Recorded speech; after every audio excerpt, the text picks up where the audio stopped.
We're starting the recording now. So first question is, what is a cell? Can you guys tell me what a cell is?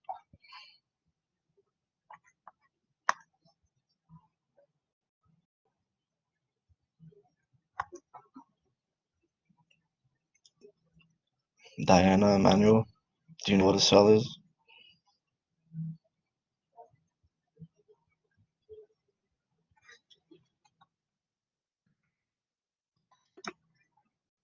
Okay, so a cell is the functional unit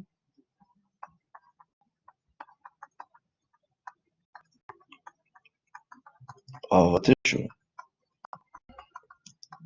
or it is the smallest basic living thing. A cell can operate on its own. Put them together, you have a cells working together to make a tissue. That ties that back into the levels of organization that we had talked about last exam. So some structures inside the cell, you have the cytosol and the cytoplasm. The cytosol is the liquid. You can kind of think of Lysol, which is a liquid that you spray. The cytosol is the liquid inside of the cell. That's what the organelles and proteins and all the stuff float around in, and it facilitates transport. Now the cytoplasm is everything inside the cell, everything, including the cytosol. So the cytoplasm is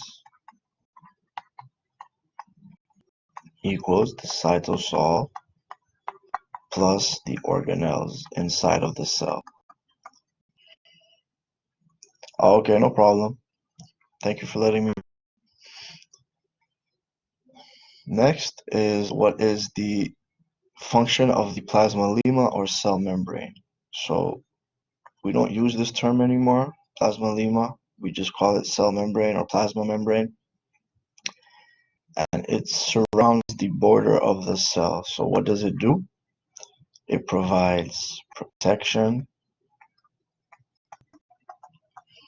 It allows for communication between cells because there are these proteoglycans and glycoproteins attached to it that we learned last exam that are involved in cell recognition and cell communication.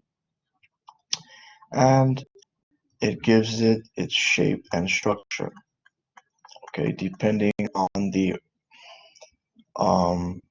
compounds inside of the plasma membrane, that changes the structure. Some have more cholesterol than others, making it more rigid. Some have less cholesterol. Some have more signaling molecules on them, some don't. It just depends. But the function is protection, communication, structure.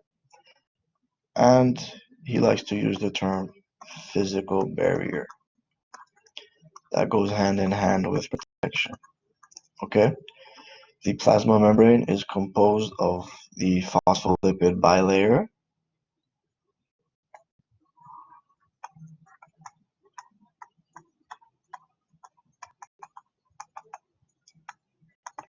and all that means is that there are two layers of phospholipids.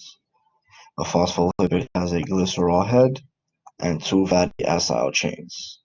So the arrangement literally looks like this.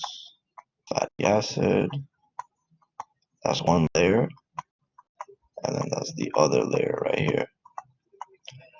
So this is our plasma membrane. Now the head loves water. The tails do not, they hate water.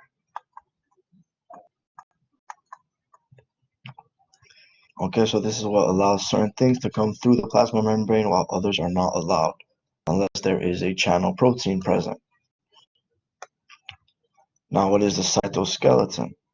So the cytoskeleton is inside of the cell, and just like the name indicates, it's the skeleton of the cell. Now what does our skeleton do? Well, it just provides structure and shape. Okay, so this is what the cytoskeleton does. It gives the cell its shape and its structure. Now it's composed of four things: microfilaments,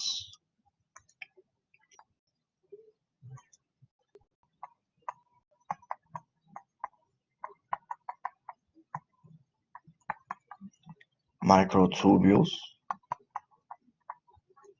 Sorry, this pen handwriting is terrible.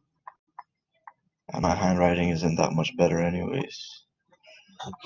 Microtubules, intermediate filaments,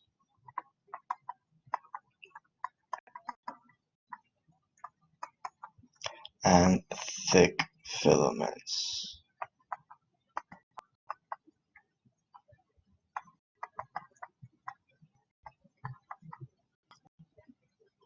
Okay. Now, what is the function of a centriole and what are they composed of? Well, first we need to answer what a centriole is. A centriole is an arrangement of microtubules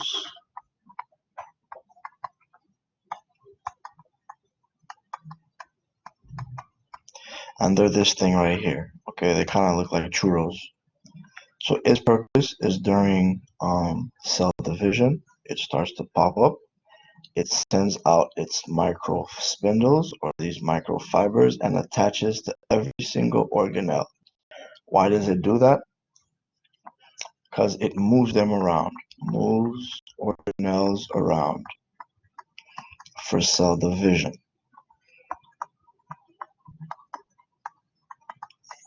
Okay, so for the cell to divide, they can't look like this. Everything's in the middle. So the microtubules reaches out, grabs them, brings it closer to the one side, and then cell division can happen. So what are they composed of? Microtubules. So it's 9 pairs. It's a 9x2 arrangement. 9 pairs of 2 microtubules. So this plays a role, tubules. So this plays a role in mitosis and meiosis, okay?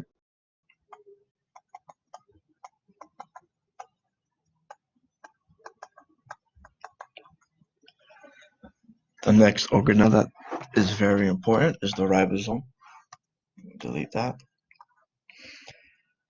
Okay, what is a ribosome? Emmanuel or Patricia, do you guys know? I know Diana's working.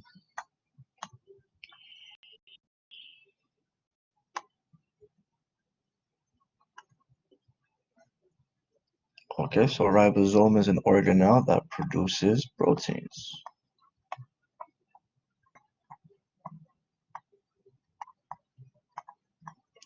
Or the term that we'll see a lot is protein synthesis. That's another way of saying protein production. Okay, this is what these ribosomes are involved in. So whenever you see ribosomes, then automatically think about proteins, okay? That's their job. So there are 2 types of ribosomes in the cell. We have free ribosomes, which are just floating around in the cytosol, okay? And then we have these bound ribosomes or fixed ribosomes. Oh, that's terrible. Okay. Now, there are 2 distinctions between them versus the free and the bound. Okay, and it just has to do with the fate of the protein it produces. So the free ribosomes produce proteins for the cell itself. Okay, so these proteins remain in the cell and it's used up by the cell. Bound ribosomes are located in the rough endoplasmic reticulum, the RER, and they produce proteins for shipping for outside the cell. For outside the cell. Okay, so free ribosomes produce proteins for the cell itself to be utilized. And then the bound ribosomes, they produce proteins to be shipped outside the cell. Okay, any questions so far?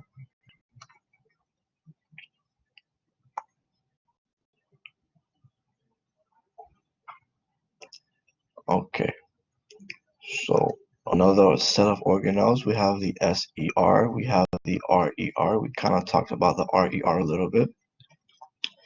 How are they similar? Well, they're both endoplasmic reticulums. Okay, that's the ER part. Endoplasmic reticulum. Okay, they both produce macromolecules. Produce macros or macromolecules. How are they different?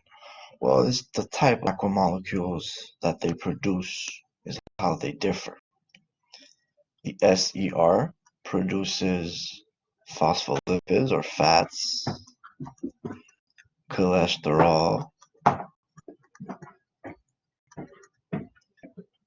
steroid hormones.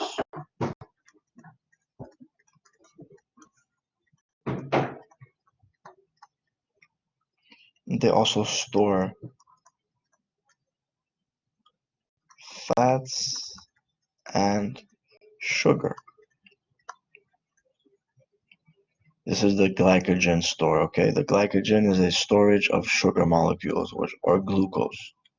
And in skeletal muscle, the smooth ER works to store calcium. Okay, you guys will be learning about that very soon. Now, that's for the smooth endoplasmic reticulum. So it synthesizes fats, phospholipids, triglycerides, cholesterol, steroid hormones. It also stores fats and sugars, and in the case of skeletal muscles, it stores calcium.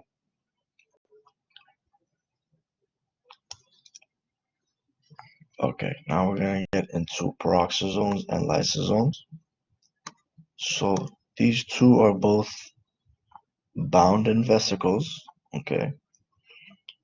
The peroxisome is for detox in a sense, so it removes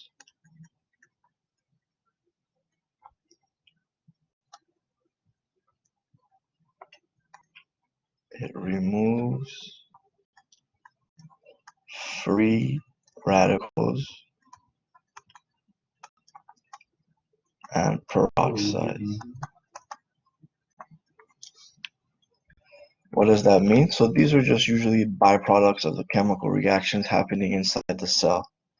These things are normal byproducts, okay? It's just what happens if during certain chemical reactions.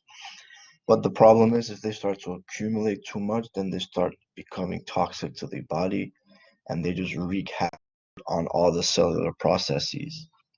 So these peroxisomes are there to remove any excess peroxides or free radicals. It's literally a vesicle and it has enzymes inside that break down these free radicals. Okay, lysosomes are similar.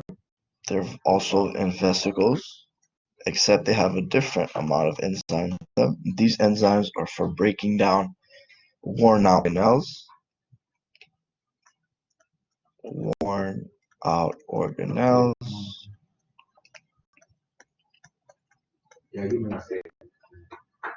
And they just break down any cellular debris or waste.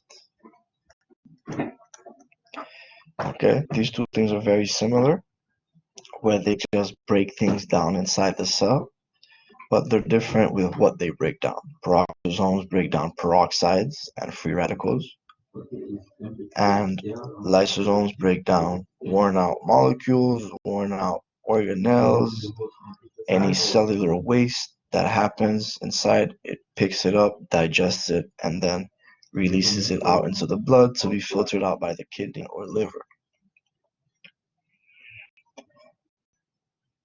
Now we're going to need to talk about the Golgi apparatus and its sorting mechanism. So the Golgi is another organelle. We call this the FedEx of the cell. Why? Because it ships, labels, and organizes all the macromolecules that were created from the smooth ER and the RER.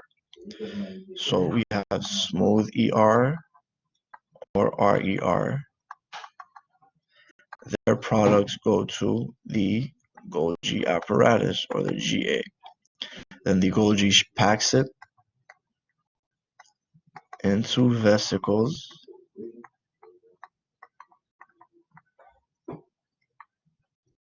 and ships it outside the cell. Ships out of the cell.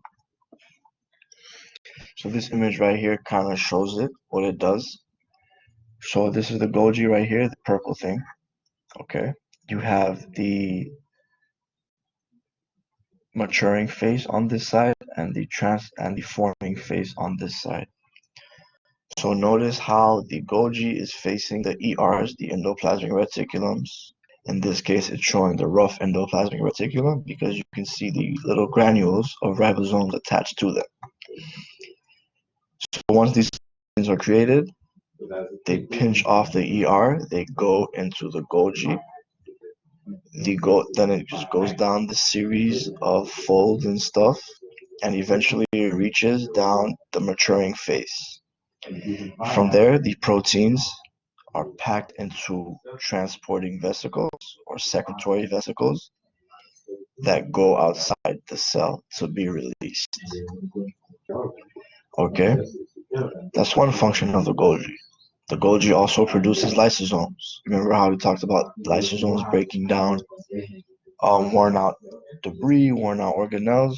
Well, the Golgi is the one that produces these lysosomes.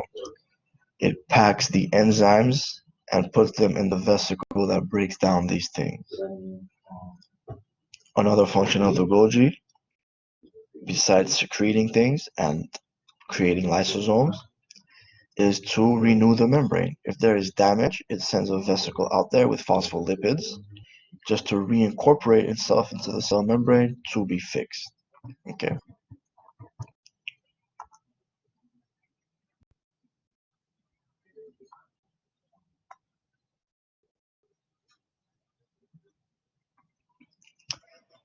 Okay, so the function of the mitochondria, it is to produce ATP in the cell or energy.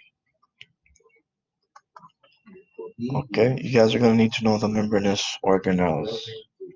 The membranous organelles are pretty easy. We have the endoplasmic reticulum, both smooth and rough. The Golgi apparatus is a membrane-bound organelle. The lysosome, the vesicles that we talked about, that's a membrane-bound organelle. Peroxisomes and mitochondria. Okay, make sure you know these membranous organelles because I do remember there's a question like that on the exam. Now for the non-membranous part, you don't need to memorize all of these because if you know the membranous by heart, then you'll be able to tell which one is the non-membranous. But anyways, some of these structures are cilia, ribosomes, the cytoskeleton, microvilli, centrioles, and proteasomes. So the cilia are little hair-like fibers. Ribosomes produce proteins. The cytoskeleton gives it the structure. Microvilli aids in absorption in the small intestine. Centrioles help with moving organelles around during cellular division. And these proteasomes, they break down proteins.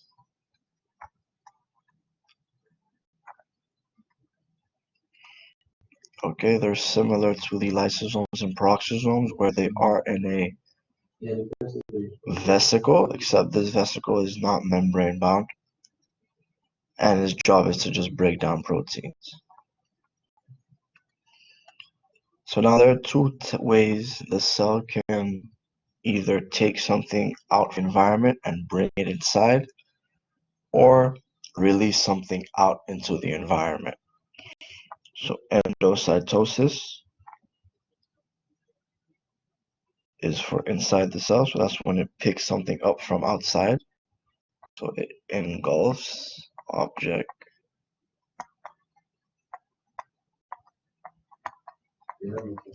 And exocytosis is just releases.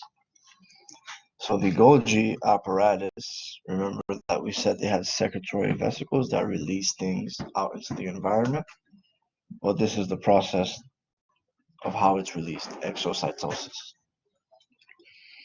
Okay. Now, they're different because one of them brings something inside the cell while the other releases things out into the environment.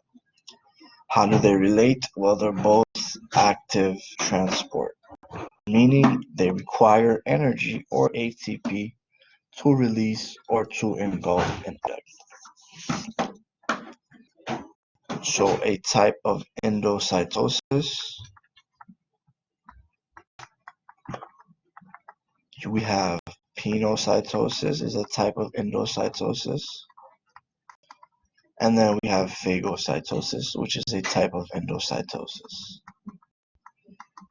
And for exocytosis, there's only exocytosis. It does not have any subcategories. Pinocytosis, just like the wine, Pinot, it's a liquid. So that's just ingesting of liquids. And phagocytosis is ingesting solids. Okay, so when are they used inside the cell? So whenever the cell needs to pick up any extracellular fluid, it uses pinocytosis. If the cell requires a solid, it uses phagocytosis. Okay, both of these, they do engulf these objects or these molecules, but their method is different. One of them is a liquid, one of them is a solid.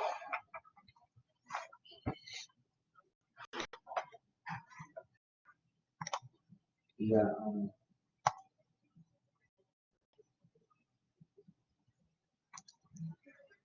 Okay, so what is apoptosis and when does it occur? Apoptosis is just programmed cell death. Okay, if something is not working correctly, our cells, there's a molecule that labels the cell as broken or not working. And then there's another molecule that realizes, hey, this cell is signaled to go die. Let's kill it.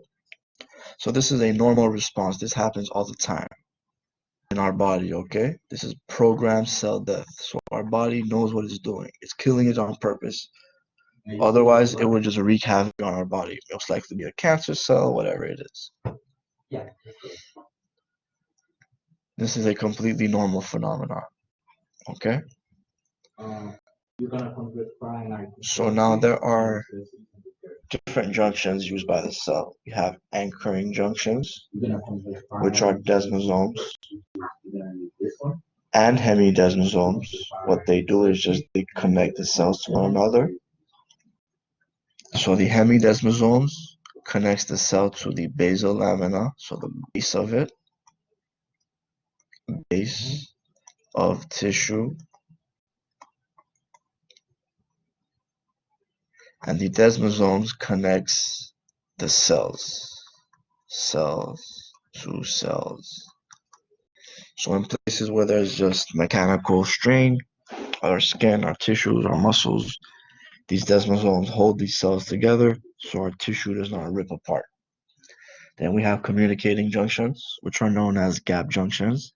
These are small little holes inside the cell that allows for communication. This is present in the heart, and this is why our heart can contract at the same time. It does not need multiple electrical inputs. All it needs is just one electrical input, and the gap junction sends that signal down to all the other cells. Then we have occluding junctions. They're called tight junctions, and they just prevent leakage of water and ions so that whatever is inside stays inside, whatever is outside stays outside. Nothing is going inside or outside on accident. Whenever a cell needs something, it's on purpose. So these tight junctions keep these molecules and ions inside or outside so they can stay there where they need to be. I'm not sure if you talked about tonicity, but that has to do with the solutes in the environment compared to the cell. Solutes in cell compared to environment.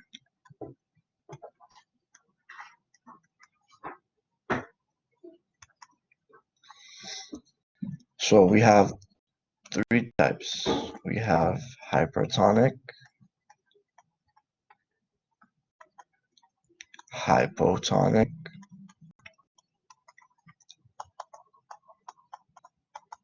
and then we have isotonic.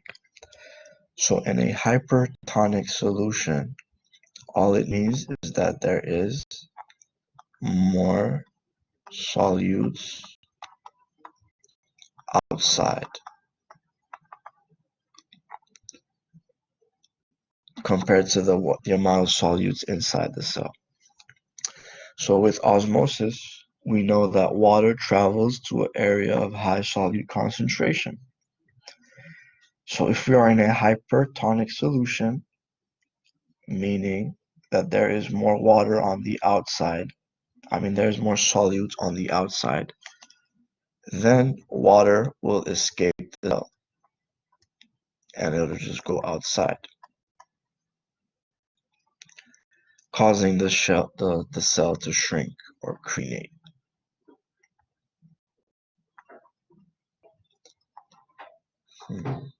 This is lagging a little bit. Now in a hypotonic solution, give me 1 second, guys.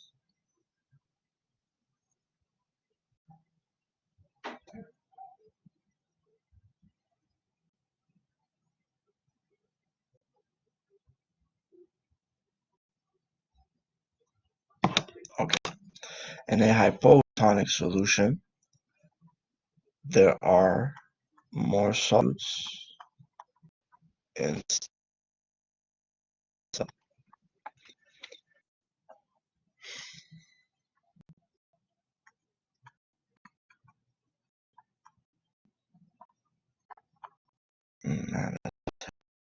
Okay, so there are more solutes in the cell.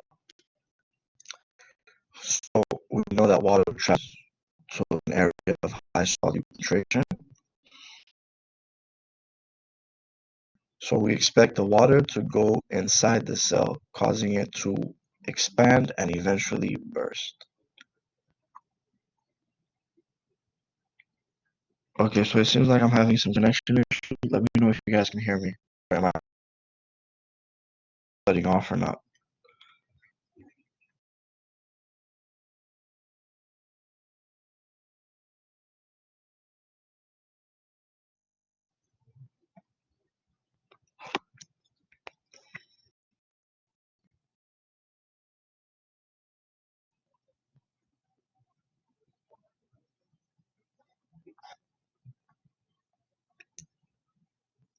Okay, what about now? No, it's not just you, Patricia. There seems to be some pretty bad here on campus.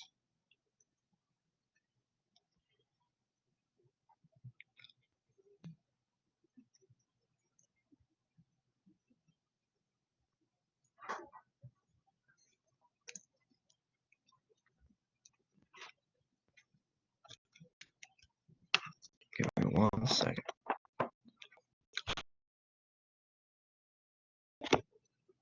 Let me try to get off the Wi-Fi.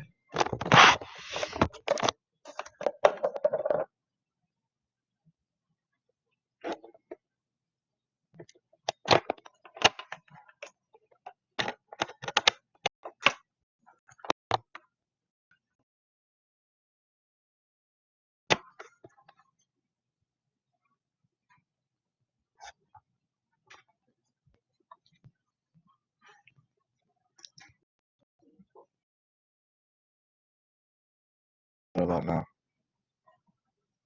Nope, it still seems to be pretty bad actually.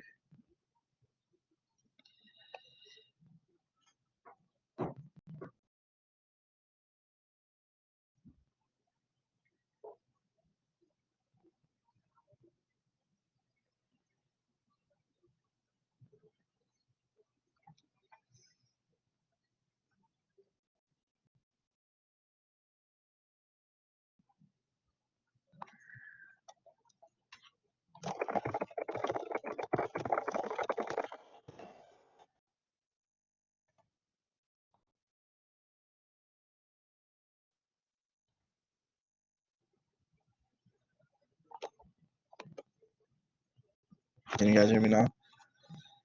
Man, the whole purpose is to do these things live, and these is messing with it. So again, I apologize that you can't hear me. There's really nothing I can do about it. I don't know why it's not working.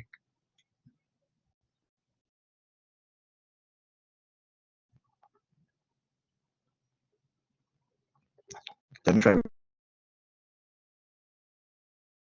Give me 1 second.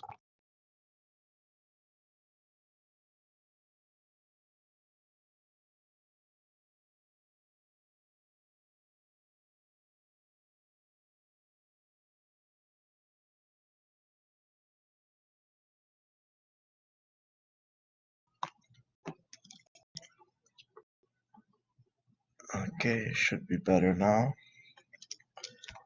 Hopefully it doesn't cut off. Okay, so back to our topic about tonicity.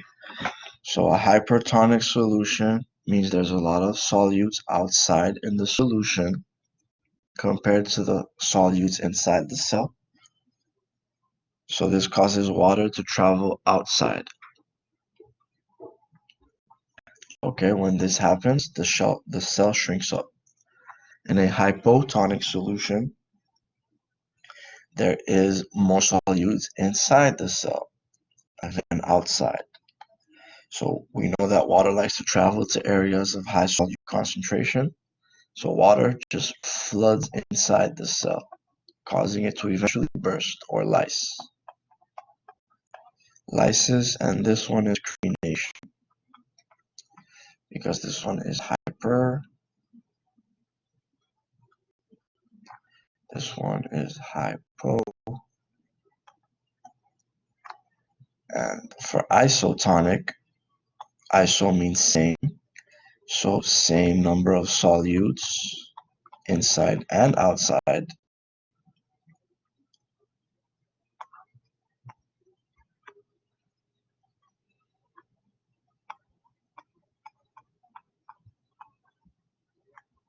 So what does that mean? This picture right here shows it. If there are equal solutes inside the cell versus outside the cell, and water has nowhere to go, it's very happy where it is. So an isotonic solution is important for a healthy cell. So our body works to maintain this ion concentration to give the cells an isotonic solution. Because if there are too many solutes outside of the cell compared to inside, or if there are too many solutes inside the cell compared to outside, you have these hyper or hypotonic solutions that wreak havoc on the cell. These are not healthy cells, okay? These cells do not function properly. This one is even dead. It burst open. So we want an isotonic solution. So our body's homeostasis works to maintain that. Now we're gonna get into proteins, DNA, and RNA, okay? What is a histone? A histone is a protein that helps DNA condense during replication. So our DNA normally is just a bunch of squiggly lines, okay, just packed up in the nucleus. They can't be seen under the microscope because they're just so thin and spread apart. Once DNA replication starts happening, these DNA molecules start to condense. What helps them condense? This histone. Because DNA replication cannot happen with loose DNA molecules. They need to be condensed down into what we know as chromosomes. So this histone helps that. What is a nucleosome and how does it correspond to a histone? Okay, so nucleosomes are just areas of DNA that have been packed. That's literally all it is. And how does it relate to a histone? Well, these histones help pack this DNA into what we know as nucleosomes. And then eventually, these nucleosomes will come together and be packed down even more into a chromosome, which we have right here. Chromosome, what is it? Organized structure of DNA with the help of histones. So a sister chromatid, so we have a chromosome, looks like this. Okay, that's just a regular chromosome that we're used to. One of them is a sister chromatid. Sister chromatid. Sister chromatid.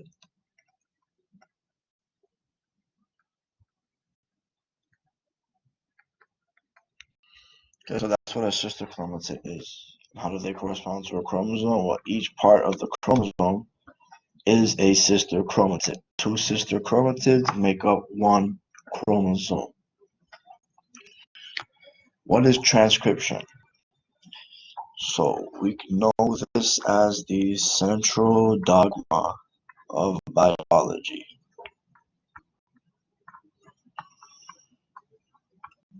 What does that mean? Is DNA goes to RNA, which goes to proteins. Okay, this is how our body works. So what is transcription? Is DNA being copied to RNA.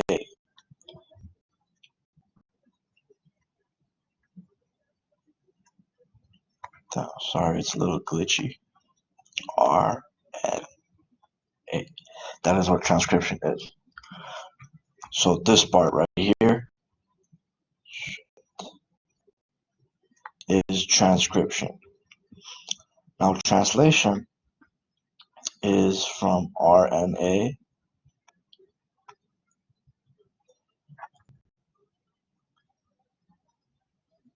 to proteins. Okay, so this part right here, from RNA to proteins, is what is known as translation. Okay, so what are the differences between transcription and translation?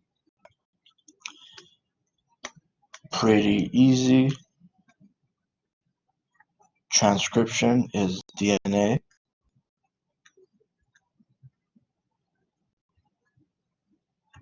to RNA, and then translation is RNA translation. RNA to proteins.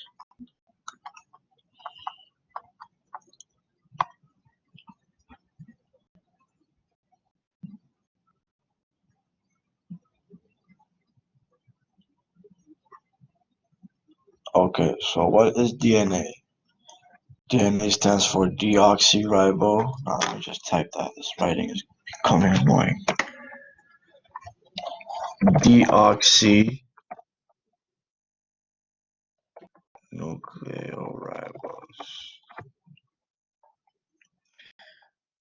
Deoxynucleoribose. Okay. So it is just composed of a sugar molecule, okay,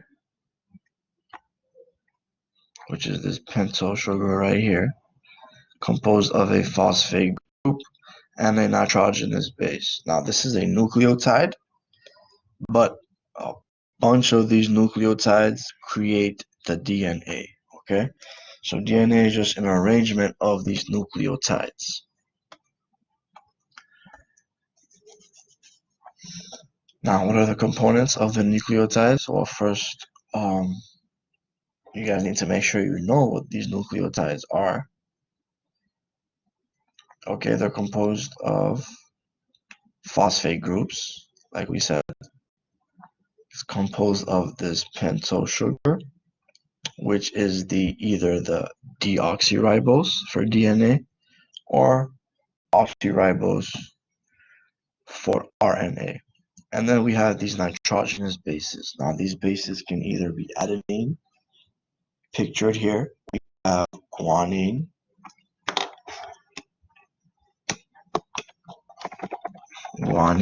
cytosine, and thymine.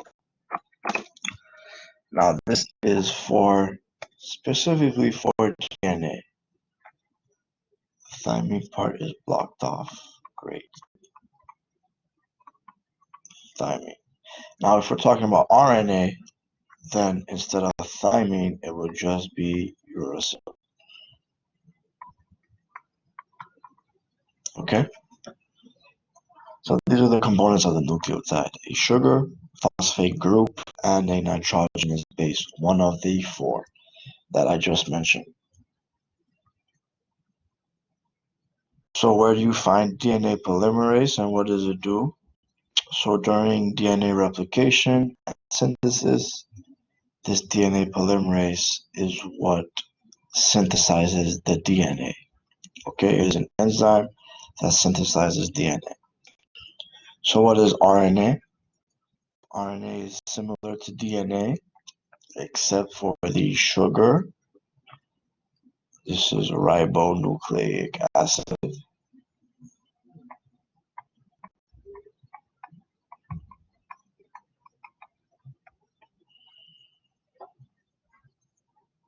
We know that transcription is DNA to RNA because our body cannot really make proteins in the DNA form. It needs to be first transcribed into RNA, which then our body is able to read to make proteins.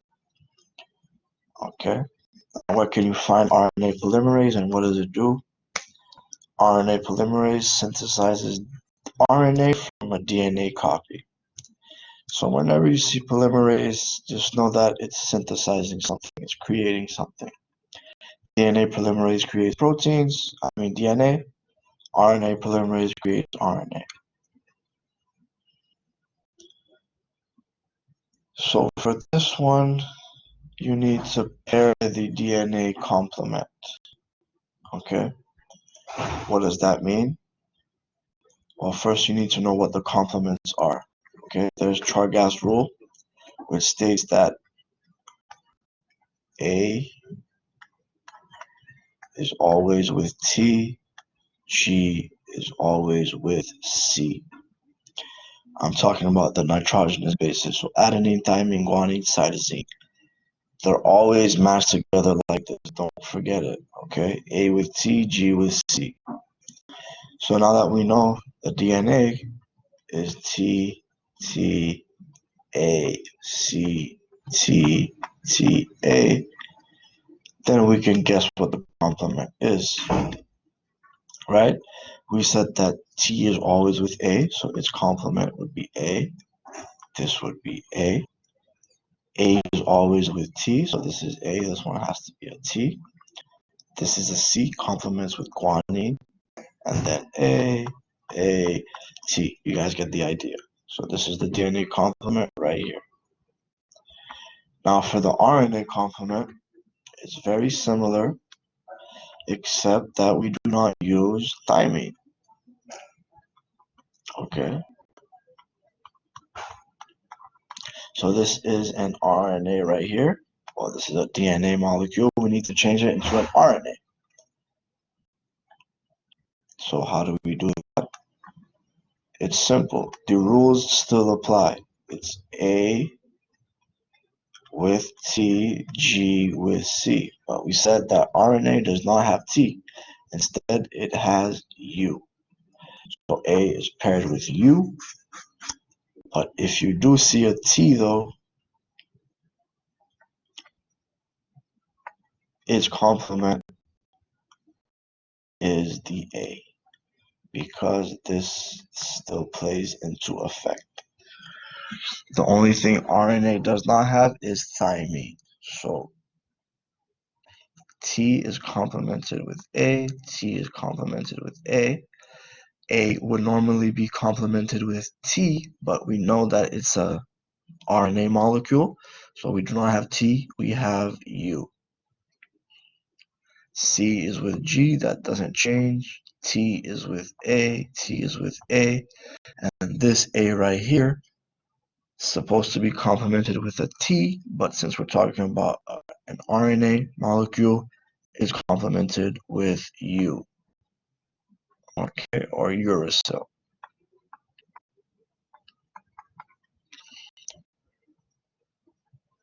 So what is a codon triplet and what does it make? So our DNA needs to be able to read these these nucleotides. So a codon is a three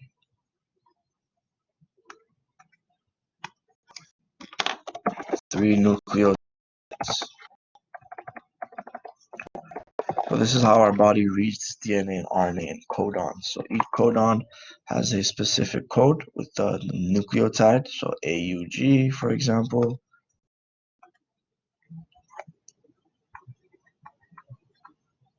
So this is a codon.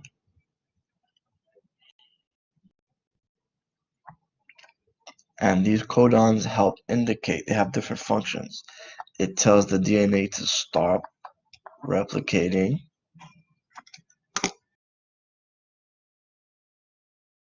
It's not working.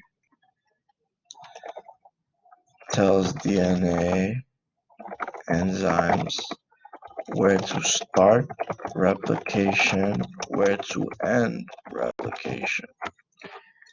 Okay, so think of these as stop and start signs. They tell the cell when to begin synthesizing and where exactly it needs to be on the molecule, because it's not the whole molecule being synthesized, it's just part of it. So these codons tell the cell, hey, start here, stop there. This gives us what we need for the cell to function. Signal seems to be crappy again. Let me know if I'm choppy.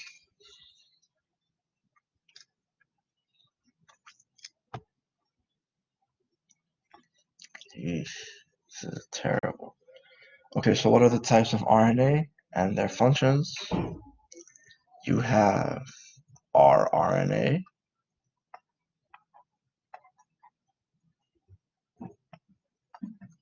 you have tRNA, and then you have messenger RNA. rRNA is a ribosomal RNA. It's one of the units that creates the ribosome. Transfer RNA, it's all it does, it takes the amino acids that needs to be transported and brings them to the ribosome to build up the protein, right? Because proteins are made up of amino acids for them to be built, and this transfer RNA is what carries these amino acids, AAs, amino acids, to site of production.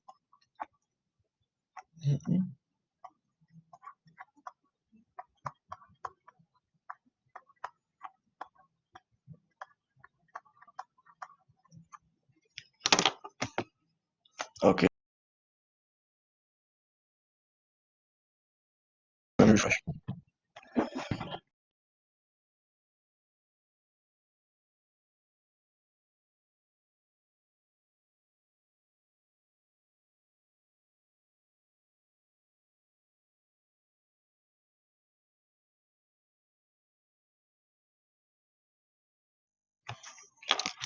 So I'm not sure how much you guys heard with the RNA discussion, so let me recap. Signal seems to be good again. Our RNA is ribosomal RNA. It helps build the ribosome. tRNA transfers the amino acids needed to be built up into the protein.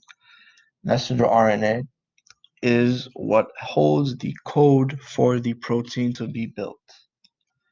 Okay, it's the mRNA goes to the ribosome and it's like, okay, we need these amino acids to make up this protein. Then the tRNA goes ahead and takes those amino acids and brings it so it can be built. So we need to talk about the process of building ribosomes. So this image down here, try to zoom in if you can, because I won't be able to zoom in for you. So this is the ribosome right here. Okay, this red thing is the messenger RNA that holds the codes for the protein that needs to be built up. You have three sites. You have the E site, you have the P site, you have the A site. And then the messenger RNA is just boom.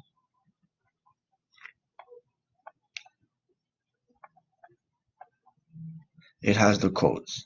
So this RNA sort of just slides through the ribosome. And then the tRNA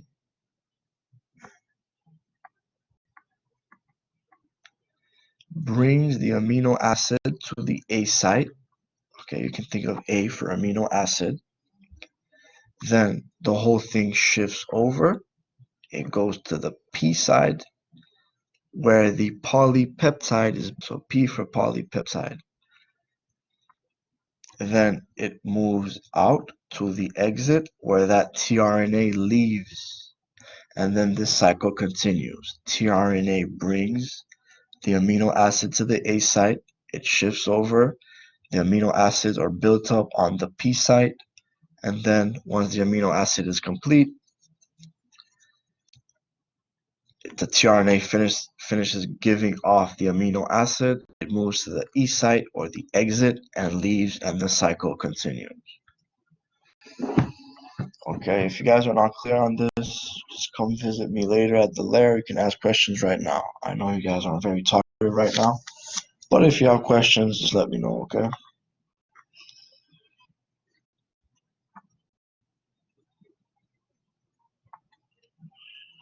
All right.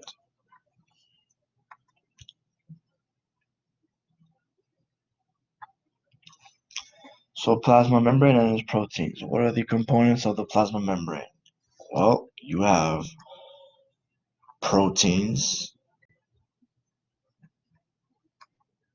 you have fats, you have cholesterol, you have carbs, you have enzymes. Okay, there's a lot going on in the plasma membrane.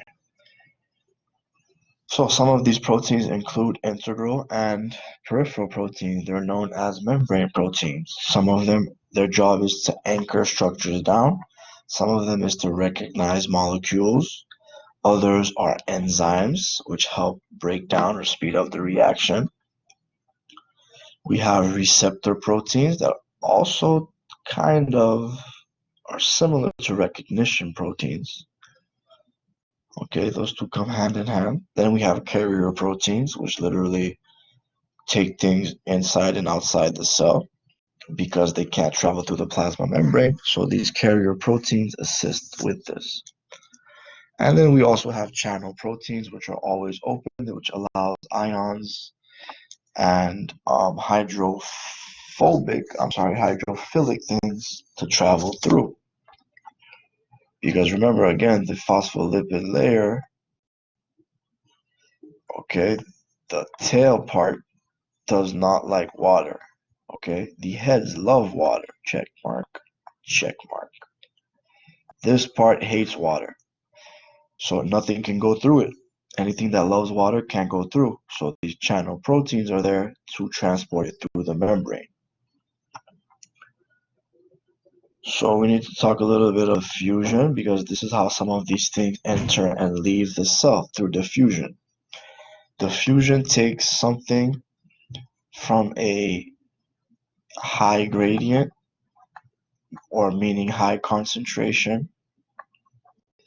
These brackets are the symbol for concentration in chemistry and biology to a lower concentration. Okay, ions in these molecules have similar charges. Let's say sodium ions. They're just all chilling outside the cell. So with diffusion, it goes down its concentration gradient, meaning area of high concentration to an area of low concentration inside the cell. So once these channel proteins are available, then sodium is able to diffuse into the cell. Why? Because these all are positive ions. Remember, they don't want to be next to each other. They want to be far away, as far away as possible. So because of diffusion and these properties, sodium is able to move inside the cell because there's a lower concentration there. Don't confuse this with osmosis, where osmosis, water travels to an area of high solutes.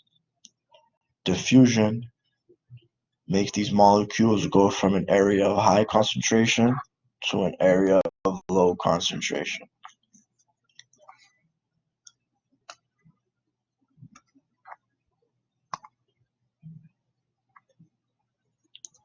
Okay, so define hydrophobicity, hydrophilicity, how are they different, and how do they relate to membrane transport?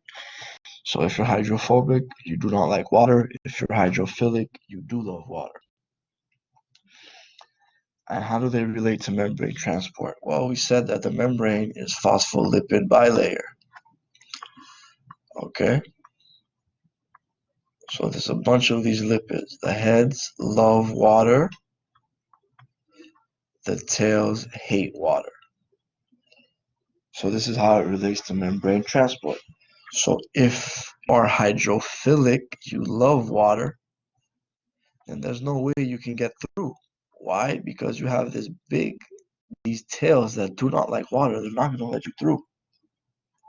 However, if you are hydrophobic, okay, these tails are also hydrophobic, so they will allow you in if you are small enough. Otherwise, then you need to start using channel proteins, integral proteins, and all that to have these bigger molecules go through. But for small molecules that hate water, that are hydrophobic, they are able to go through this plasma membrane. So what ions move across the membrane? We have sodium, chlorine, calcium, and potassium. Okay, make sure you guys know these ions. You'll be seeing them a lot. Resting membrane potential. So our cells have this resting membrane potential. This is outside, and this is in.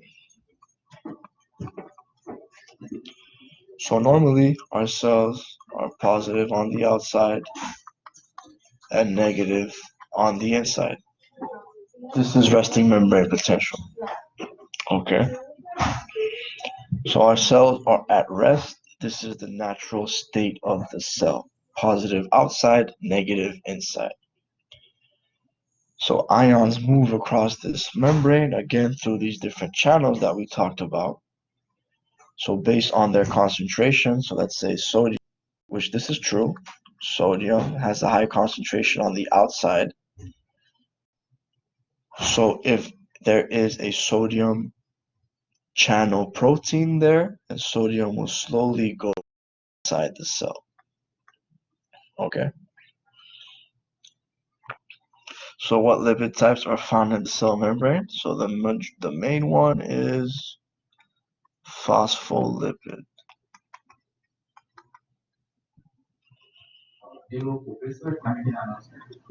That's the one. And it is also the most abundant lipid in the cell membrane. Okay. So define osmosis. Osmosis is the transport of water from an area of low solute concentration to high solute. Low solute. 11. This pen is not working. High solute. Active transport is using ATP to transport molecules. Diffusion is solutes moving from an area of high concentration to low concentration. Diffusion.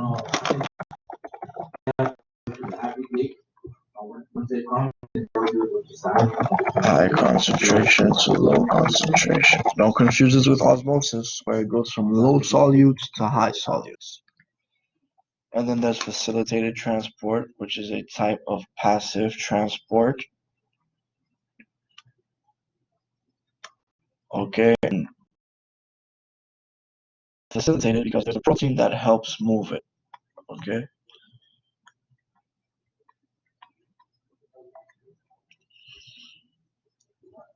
So using the terms above, which utilize energy, which don't.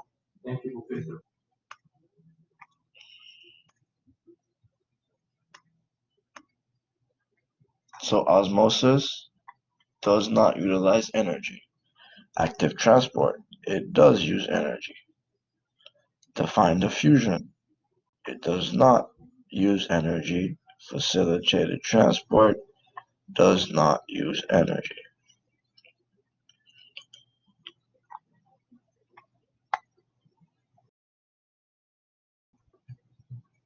So if they don't use energy, it means they're a type of passive transport. We're almost done here, guys. Okay. So how do osmosis, active transport, diffusion, and facilitated diffusion relate to plasma membrane? Well, these processes is what allows things to move inside and outside the membrane. They follow these rules. The rules of osmosis, the rules of active transport, diffusion, to get stuff inside and outside the membrane. Some of them require energy, which is active transport. Others, they just happen passively, just because that is the nature of these things. All right, next we're going to get into mitosis and meiosis. Mitosis is asexual. Meiosis is sexual. So if our toe cell or our arm cell needs to divide, it does mitosis.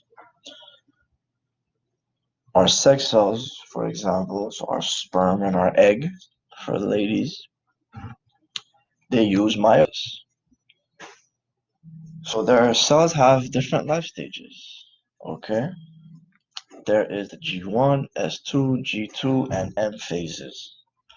So the G1 is the gap phase. It's just the cell is making organelles, the centrioles are replicating, is doing its thing. Okay? This interphase is the cell's regular life. This is outside of division. Then during the S phase, that's when DNA replication happens. So it starts to condense down the DNA that we have using the histones. They're condensed down to nucleosomes. These nucleosomes are condensed down further into chromosomes. And it's just getting ready for the cell to split because it needs to make copies of itself. And then for G2, it produces more proteins. It just starts replicating itself. Okay, anything outside of DNA. Then finally, after all this replication and preparation, the M phase. You're either going through mitosis or you're going through meiosis. Okay? And this is just the cell division. We're going to talk about what they are in a little bit. And then we have cytokinesis, which is the division of the cytoplasm, or cell pinching. So these are the phases of mitosis. We have prophase, metaphase, anaphase, telophase. So this thing right here, okay, actually, let's not talk about that yet. So prophase, what's going on? Let me type this.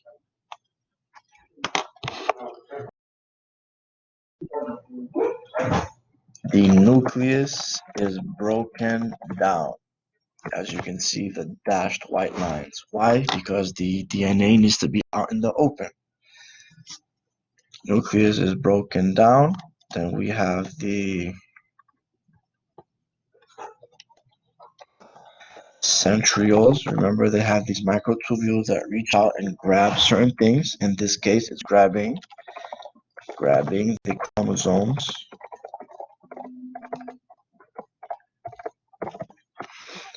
That's prophase. Nucleus is broken down. Centrioles are attaching to the DNA. Now, in metaphase, what's going on is that these chromosomes are lined up in the middle of the cell. Give me a second, guys. If you can, I send you documentation.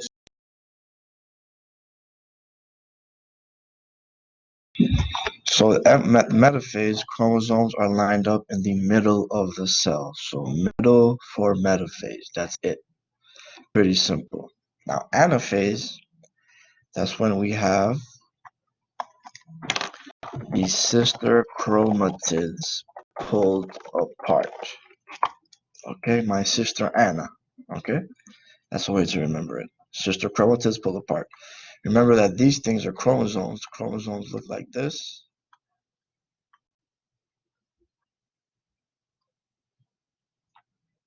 So they look like this up until metaphase. Then during anaphase, these sister chromatids that we talked about, they are pulled apart. Okay, they each go to one end of the cell. Now, after they're pulled apart, it becomes a full chromosome, okay? These two things have the exact same genetic information. The exact same. This is not meiosis. We do not want variability. We want our toe cells to look like our toe cells. We want our eye cells to look like our eye cells. We do not want any variation. So these two sister chromatids, they have the exact same genetic information and they're pulled apart. Now during telophase, the nucleus starts to form once again.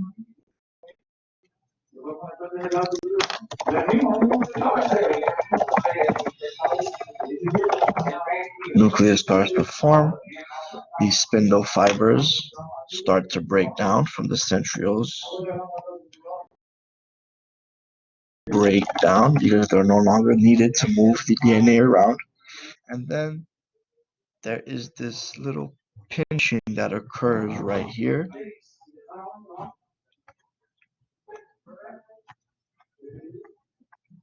That is called cytokinesis, when it pinches and then you have two separate products with the same exact genetic information.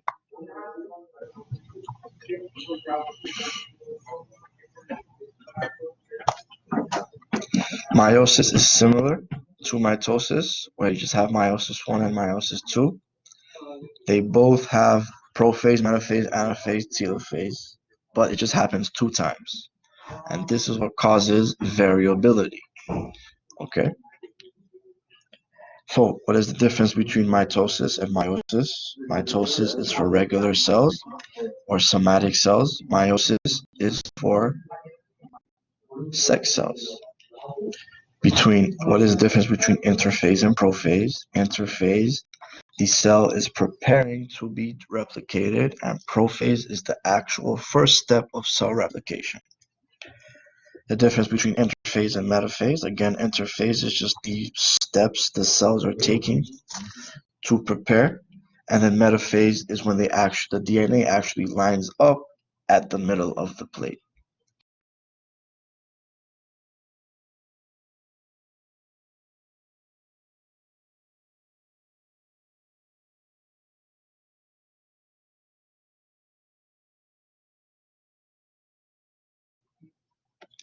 All right, last slide, guys.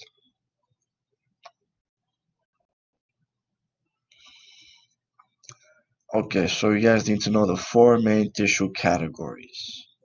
So we have epithelial tissues,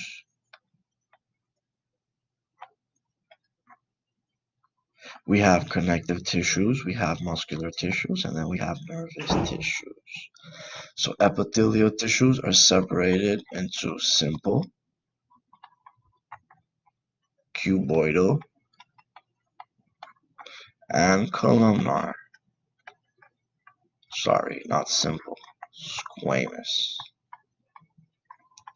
And then each of these are either classified as simple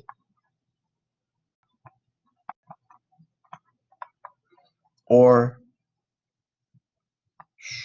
stratified. So either you're simple squamous, simple cuboidal, simple columnar, meaning you just have one layer of these cell types, or you're stratified and you have multiple layers of these cell types. So you can be stratified squamous, stratified cuboidal, stratified columnar. It just depends on where you are in the body. So our skin, for example, is stratified squamous. Okay, there's a bunch of these squamous cells, these flat-looking cells that are one on top of the other. So that's for epithelial, okay? You have these categories, squamous, cuboidal, or columnar. And what makes them the way they are? Again, the cytoskeleton, the plasma membrane, etc. Then we have connective tissue, which the main one is blood. Blood is a type of connective tissue. Then we have our muscular tissue, which is separated into skeletal,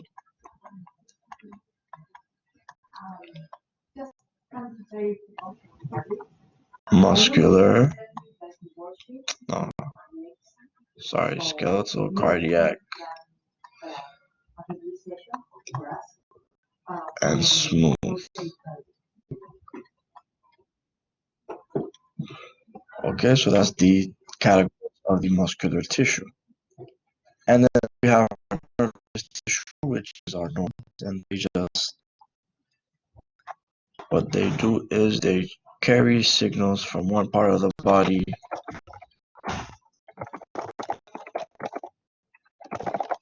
to another part. So it could be our hand to our brain, brain to our hand, knee to our brain, to our knee, whatever it is, whatever electrical signal is being carried out is being carried out by the nervous system. So transitional epithelium, the type of epithelium that I did not mention, this one is a special type, and it's transitional because it changes depending on the environment. So this is to our urinary bladder. So our bladder is full, this epithelium is flat. Bladder is empty, then this epithelium, they change shape. They change shape and they're becoming like little cuboidal cells. Yeah. No, you don't. Okay. So simple cuboidal epithelium, what is it? Well, it's in the name, they're a bunch of cuboidal epithelium with one layer, and they're located in glands, ducts, and kidney. That's it for this review, guys. It was kind of long. Thank you for sticking along. If you have questions, just let me know. Feel free to reach out to me on the lair. I'm here till 5 p.m. today. Yeah, so Have a great day, guys. Well, before you leave, any questions, I'll stick around to answer anything. okay.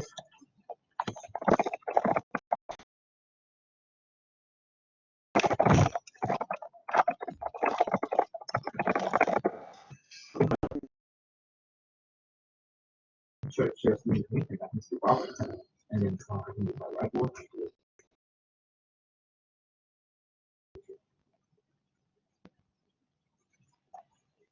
No problem.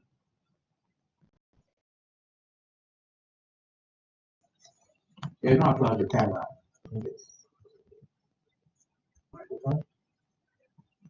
Okay.